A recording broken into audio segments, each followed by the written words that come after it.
기도하겠습니다. 하나님 아버지 감사합니다. 오늘 화요일입니다. 주의 은혜가 우리와 함께 하시고 우리 성도들과 함께 하시옵소서. 예수님의 이름으로 기도합나이다. 아멘. 예, 오늘은 8월 22일입니다. 아이고, 벌써 한 주간이 흘렀습니다. 또 하루가 흘렀고 또 하루를 또 시작하게 됐습니다. 오늘은 사도행전 25장 13절로 27절.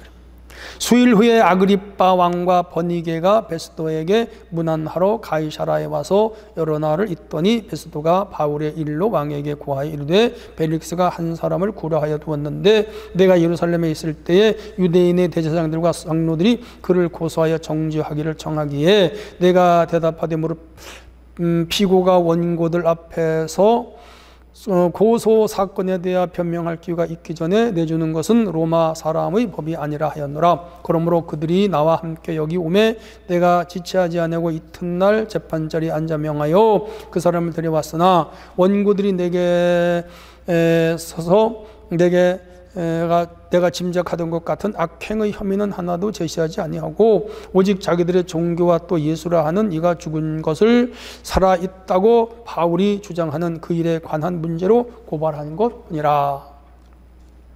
내가 이 일에 대하여 어떻게 심리할지 몰라 바울이 묻되 예루살렘에 올라가서 이 일을 신문을 받기를 하냐 한즉 바울은 황제의 판결을 받도록 자기를 지켜주기를 호소하므로 내가 그를 가이사에게 보내기까지 도라명하였노라 하니 아그리빠가 베스도에게 이르되 나도 이 사람의 말을 듣고자 하노라. 베스도가 이르되 내일 들으시이다 하더라.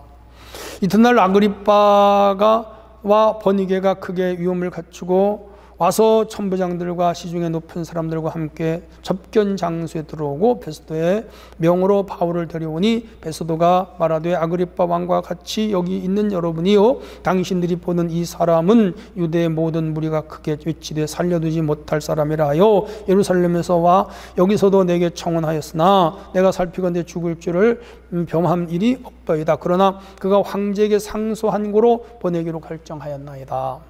그에 대하여 황제께 확실한 사실을 알릴 것이 없으므로 신문한 후 상소할 자료가 있을까 하여 당신들 특히 아그리빠 왕 당신 앞에 그를 세웠나이다. 그 죄목도 밝히지 아니하고 죄수를 보내는 것이 무리한 일인 줄 아나이다 하였더라. 아멘. 네, 오늘은 오랜 재판 과정을 이끄시는 하나님의 섭리, 이런 주제입니다. 수일 후에 아그리빠 왕이 지금 그의 부인 버니게와 함께 베스도에게 문안하러 왔어요. 이 갈릴리 분봉왕 아그리빠와 사실 누이인데 버니게예요. 베스도에게 왔습니다. 그 아그리빠는 아그리빠 2세로서 헤롯 아그리빠 1세의 그 아들이죠. 그리고 헤롯 대왕 마태복음 2장에 나오는 증손자입니다. 그래서 그 베스도는 아그리빠에게 사실 바울을 고발을 해요. 내가 그 부임했는데 이 바울이라고 하는 자를 고발해서 예루살렘으로 데려와 달라 그러는데 내가 부임한 지 얼마 안 됐는데 그 사람 아직 재판도 하지 아니하고 이 사람을 예루살렘으로 불러다가 유대 교회 재판 자리에 앉히는 것은 맞지 않다. 로마 시민인데.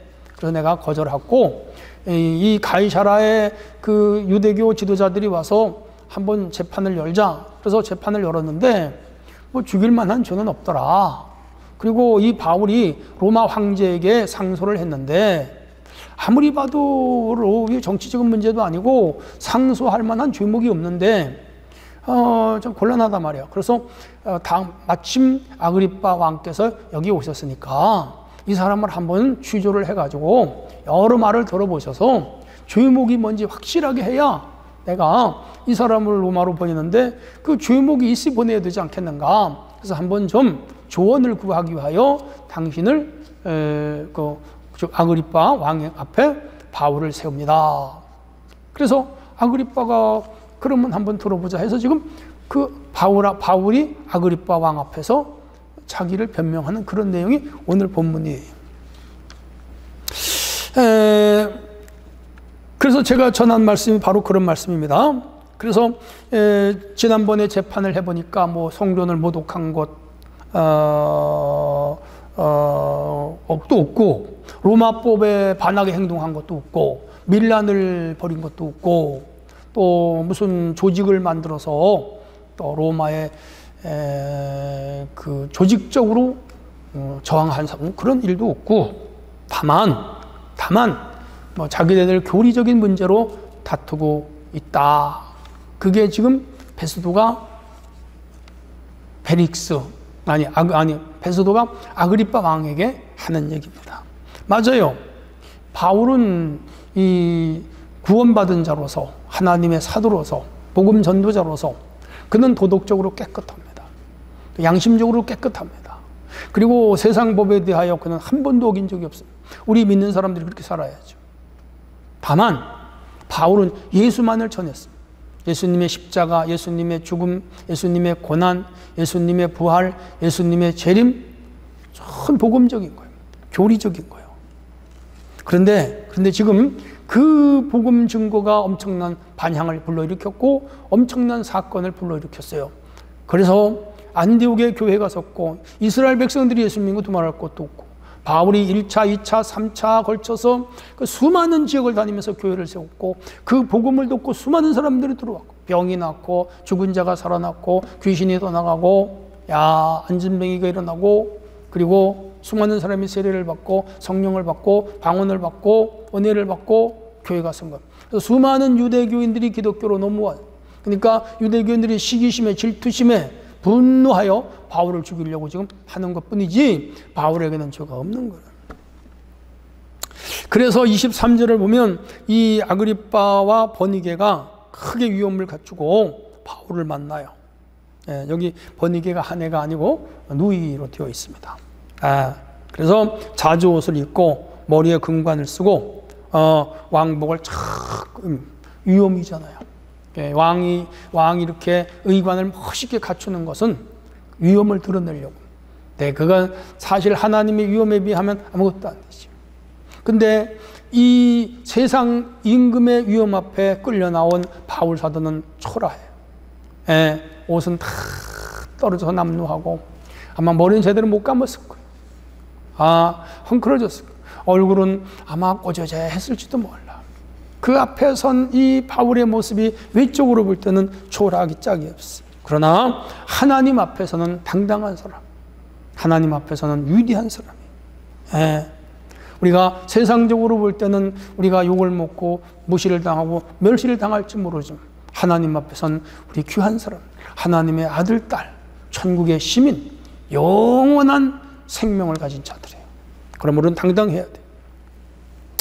자, 그렇게 해서 바울이 로마 황제에게 상소하는 중대한 사안인데, 이 아까 말씀드린 대로 주목이 뭔지 정확하게 해서 보낼 수가 없으니 아그리빠 왕이요, 이 사람에 대하여 좀 깊이 질문을 하고 또 신문을 해서 확실한 죄명을 좀 밝혀내 보시오. 이 헤롯이 아그리빠가 뭐 그럴 만한 사실 법정 자격은 없지만 이 베스도 총독의 요청에 의해서 한번 바울을 만나본 거예요. 자, 근데 바울은 여기서 또 복음을 전합니다. 내일 아침에 나오겠습니다만, 이 아그리빠에게 그는 예수를 증거하고 부활을 증거하고 자기가 주님 만난 걸 증거하고, 그렇게 해서 결국은 이 아그리빠도 이 바울에게서 죄를 찾지를 못해요. 왜? 죄가 없으니까. 여러분, 법정이 어딥니까? 죄를 찾아내는 것이에요. 그런데 아무리 찾아도 죄가 없어. 맞아요. 바울은 죄가 없습니다. 깨끗한 사람이에요. 그런데 그가 지금 로마로 가기 위하여 하나님이 이렇게 지금 섭리하시고 역사하시는 거예요. 하나님은 이러한 방법을 통하여 그를 로마로 보내시는 것을 볼 수가 있습니다. 우리에게 일어난 어떤 사건들, 나에게 일어난 어떤 중대한 일들, 그것이 지금은 힘들고 어렵고 참 견디기가 어려워도 그것이 결국은 나에게 유리하게 작용합니다. 그래서 바울은 로마서 8장 28절에서 하나님을 사랑하는 자 곧 그 뜻대로 부르심을 입은 자들에게는 모든 것이 합력하여 선을 이룬다. 그렇게 말씀을 하고 있어요. 그러므로 이 선하신 하나님의 섭리하심을 우리는 하심에 맡기고, 지금 어떤 일에 당황하지도 말고, 어떤 일에 안절부절하지 말고, 어떤 일에 노심초사하지 말고 느긋하게 하나님의 선하신 뜻을 참고 기다리다 보면 반드시 우리에게 그토록 역사하시고 유리하게 역사하시고 그리고 하나님의 뜻을 이루십니다. 하나님의 은혜가 오늘도 여러분이 있으시기를 바랍니다. 하나님 아버지, 오늘도 이 말씀을 마음에 담고 참 믿음으로 살게 하옵소서. 예수님의 이름으로 기도합니다. 아멘.